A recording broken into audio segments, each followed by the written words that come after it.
MPTC Pothangi Santhi Kumari గారికి సర్పంచ్ మాతం, శ్రీ వెంకటరావు గారు సర్పంచ్ పోతంగి మండలం పోతంగి గ్రామం, ఉమామహేశ్వర గారికి కాఫీ బోర్డు మెంబర్, కృష్ణారావు గారు director Tricor AP scheduled tribe cooperative finance corporation limited, ఇక్కడికి వచ్చి విచ్చేసిన ప్రజాప్రతినిధులందరికీ పెద్దలకి నా హృదయపూర్వక నమస్కారాలు.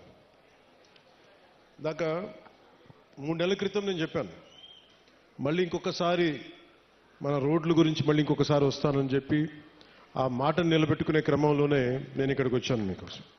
అంటే ఇది ప్రత్యేకించి ఈరోజు ఈ అడవి తల్లి బాట ఈ కార్యక్రమానికి చాలా సంవత్సరాలుగా ఎప్పుడు డోలీల్లో, ముఖ్యంగా మన అరకు, అల్లూరు సీతారామరాజు జిల్లా ఇలాంటి మన గిరిజన ప్రాంతాల్లో సరైన రహదారులు లేక ఇంకా డోలీల్లో కొంచెం ఇబ్బంది పడుతూ ఉంటారు.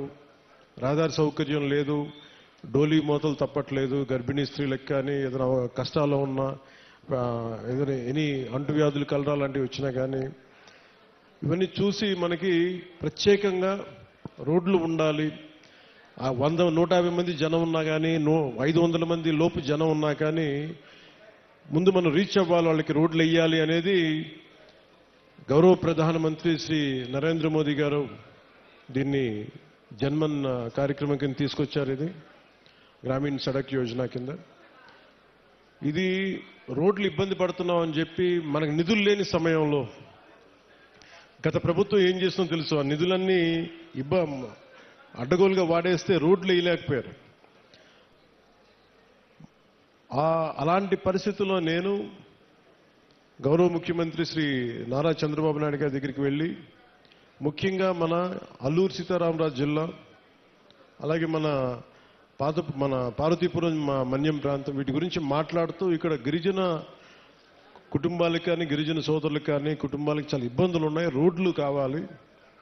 అప్పటికి ఇంకా మనకి సెంట్రల్ గవర్నమెంట్ ఫండ్ కూడా రిలీజ్ అవ్వలేదు. వెంటనే నేను అడిగిన ఒక 24 గంటల లోపు ఆయన ఒక 49 కోట్లు రాష్ట్ర ప్రభుత్వం నుంచి శాంక్షన్ చేసి అడవి తల్లి కార్యక్రమానికి శ్రీకారం చుట్టడానికి చాలా బలం ఇచ్చింది.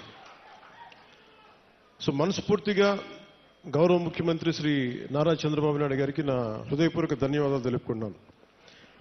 ఈ అడవి తల్లి బాట అంటే నేను దారిలో వస్తూ ఉంటే ఒక్కొక్క ఊర్లు ఎలా ఉన్నాయని చూసుకుంటూ ఉంటే, మన విశాఖపట్నం ఎయిర్పోర్ట్లోంచి దిగి మన అరకుకు వస్తూ ఉంటే చుట్టూతా కొండలు, లోయ ప్రాంతం, జీడి తోటలు, టేకు వృక్షాలకి అల్లుకున్న తీగలు,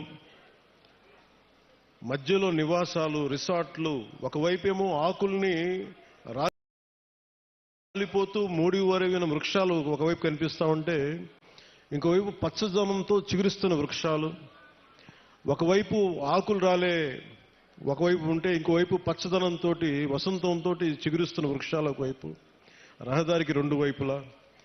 అలాగే ఒకవైపు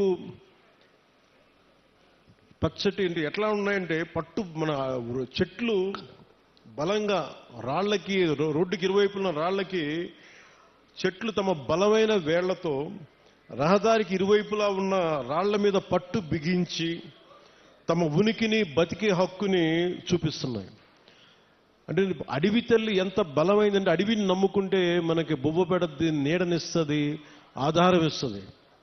అలాంటి అడవి తల్లికి ఏం చేయగలం అనేది గుర్తుకి ఈ పథకానికి అడవి తల్లి బాట అనే పేరు పెట్టాం. అంటే మనకి నాకు అడవి మీద అత్యంత అపారమైన గౌరవం, అపారమైన ప్రేమ, ప్రకృతి మీద అపారమైన ఇష్టం. అలాంటి అడవి తల్లి బిడ్డలకి మేము ఈ రోజున అడవి తల్లి బాటకు శ్రీకారం చుట్టాం. మనస్ఫూర్తిగా మీ అందరికీ ఇక్కడికి వచ్చినందుకు మీ అందరికీ మరోమారు ధన్యవాదాలు తెలుపుకుంటా ఉన్నాను. దారిలో శంబాల్ నగరి దగ్గర నుంచి భవానీ నగరు, బొడ్డవర